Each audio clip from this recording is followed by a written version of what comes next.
Okay, in this video, we are going to introduce a new term, but hopefully not a new concept. The term is called guards, and it's basically the vertical slash, which on your keyboard, if you're on a Mac, is often sitting on the key above the slash there. That's the guard character. On a Windows machine, actually, I don't have one here, but you'll be able to find it in order for you to put one in. Now, what is a guard and what does it mean? So let's take an example. Let's say that we are writing a function called maximum value. I'm going to handwrite this because the layout of it's a lot easier to see. First parameter is an integer, second parameter is an integer, and the result is so there's our parameter definitions or constraints. Let's define what this max val function is going to do. It has these two parameters. Now I'm going to do something quite strange. I'm going to put a guard down, which is the vertical stroke, and I'm going to say x greater than or equal to y results in x. I'm going to put a second guard down, and I'm going to say the word otherwise. The result is y. So let's just break this down. This is a functional definition involving guards. Guards, basically, this vertical stroke here, these help you distinguish parts of a set of conditions. So the way that it works is, as typically we get our xy, but rather than follow it with an equal sign, you notice there's no equal sign, so they're the two parameters, both integers. We don't follow it by an equal sign, we follow it by a guard. And I've stuck it on a separate line because it's easier to separate out the conditions. But when I actually put it into Haskell, I will avoid that so you can see it compressed. The first part of the guard is the statement to evaluate. Basically, is x greater than or equal to y? If that's the case, that's the result. That's the value that's output or returned from this function. Okay, now I'm mixing up different languages, so let's stick to the word result. Okay, so that's the result. Any other condition used by the word otherwise, the result is y.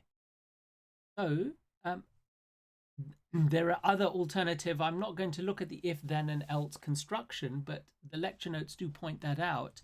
I'm going to stick to the guard because it's unfamiliar and it's probably quite useful that you get used to seeing it. So let's get rid of twice sum, which was from our previous video, and let's put in max val. So we're saying max val, and I've accidentally capitalized it, or I didn't do that. Okay, let's stick to, and again, I want to use camel case. So notice that little bit of correction there. Integer first parameter, integer second parameter, and result is integer. Okay, so that's setting out the parameters and result types. Let's define it. So we've got two parameters, x, y. Normally, what you've seen so far is we put an equal sign in, but we don't put an equal sign in here because what we're actually doing is we've got conditions. We put in our guard, and immediately after the guard, we put in our first condition. That's true, then x is the result. We then put in our second guard, and I need a little bit more here. So I'm going to move these windows across, move the result window, move that, and see it all in a single line. I use the word otherwise, as you can see, turning up. Otherwise, it evaluates to y. So move that over by a fraction. So there again, typically what you recognize from before, typically when you do a function definition, you always pass the parameters, but notice there is no equal sign, it's the guard. The guard defines the first statement to evaluate. Condition to evaluate is here. That's the result if that's true. And otherwise, which is what it does, result is y. So let's just test this out. and see that it does make sense to us in some kind of way. Let's get our screen up here and pop in a few values and work it out, evaluate it as we would expect. Let's say that we put in, and I'm going to pop in the examples that Matthew uses. If he uses some, no, he's got a different one. Let's just put in two values. I don't know, 3 and 4. So that's my X, that's my Y. So according to the first guard, how does X evaluate? Is that true? Oh, well, the first is 3. Is 3 greater than or equal to Y? No, it's false. So the first guard returns a false. So we go to the second guard, and the second guard simply says otherwise, return Y. So if I put those two in, I'm expecting a result of the Y value, which is 4. Let's that out. Pop it in here, max val 3, 4, and hit, and as you can see, the output is 4. The result, sorry, is 4. The danger of using the words return and output, okay, this is just a semantic or a pedantic point, but the danger of using the words return and output is that they are for imperative languages. It's better that we remain consistent in your thoughts and use the word result. Okay, next up, let's just take a slightly different example. I'm going to flip that paper over to save it. Let's have a look at another function. We're going to call it max3. It has three parameters, sorry, all integers, and the result is an integer.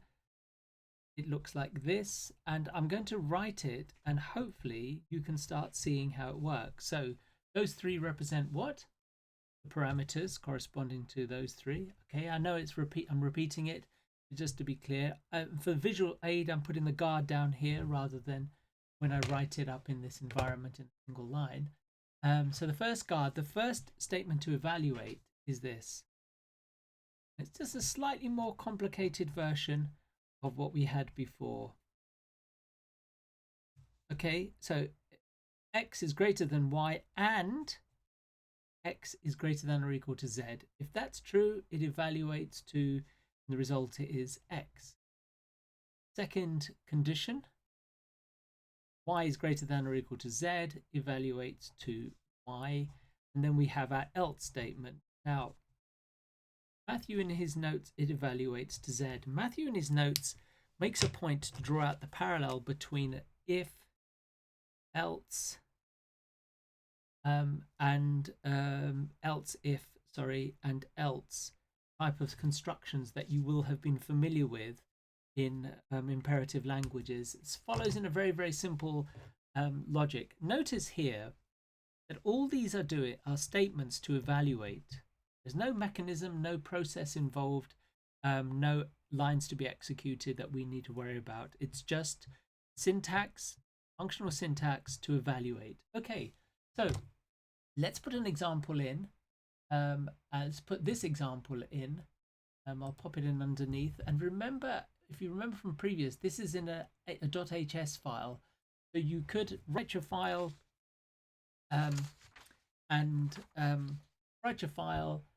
get your GHCI compiler and point it to it, and then this is where your compiler would actually execute it. So let's define it. And we said an integer, a second integer, a third integer, and the result as an integer. Then we need to define parameter 1, 2, 3, first guard representing the first condition to evaluate. X is greater than or equal to Y, and double X is greater than or equal to Z. That's true, it's going to evaluate to X. Now you might ask the question, and I think I'll ask it because I thought it just while I'm describing this to you. How does it know that that last equal sign is the result? What's the logic of this? Generally speaking, everything up to the very last equal sign is the statement to evaluate. So look, we've got 2 equal signs in there. but it understands that the last one is the statement which represents what is the result, what will be the result under that condition. So you can have lots of equal signs throughout your evaluative statement and it won't get confused. It won't say that's the evaluation and that's the result or something like this. It always looks for the last equal sign and there's your statement of evaluation. Let's put our second guard in. Second guard is y is greater than or equal to z. If that is true, y is the result, and as we said before, otherwise, and it will be z. Okay, so as I've said, it's all kind of tumbled into one line and just spilt over, wrapped around a second line. Let's evaluate it. I'm going to squeeze this space up now that hopefully the look of it won't particularly confuse you. Right, so and then we're going to just let's run it, put 3 values in. If I can type, that would help. 3, 2, 5, x, y, and z. It evaluates to 5. So let's have a look at that in terms of how it's evaluated. Let's come back to our notes here. Take a color. Let's take a different color. Let's take the green. Okay, so we said we are trying to evaluate max 3 with 3 to 5. Okay, so the first guard, it should, if I squeeze this down a bit, the first guard is this statement here. Again, it's the whole guard in one statement. Here we go. So x is greater than y. So let's pop them in. The statement is that we are trying to look at is there's your x, there's your y, there's your z. So the first statement is 3 greater than and 3 greater than or equal to 5. Is that statement true? Well, that part is true. Clearly, that evaluates to true, but this part also has to evaluate that this is false. And so true and false, when they're both 1 and 0, it evaluates to false. So the logic here is that the first guard will evaluate to false. We come to the second guard. The second guard states y is greater than or equal to z. So that's 2 is greater than or equal to 5. Is that statement true? Clearly not. But that evaluates to false. Then we come to our third guard, which is otherwise, which is always true if you arrive at it, right? Remember, the logic of if statements are that if that's true, then the result will come out here and the rest we won't carry on with. We get down to the otherwise, and the result here has to output, or using the wrong language, the result is z. And z we know is 5, which is what we have. So this gives you an idea of how, and I'll stop this video, of how guards work.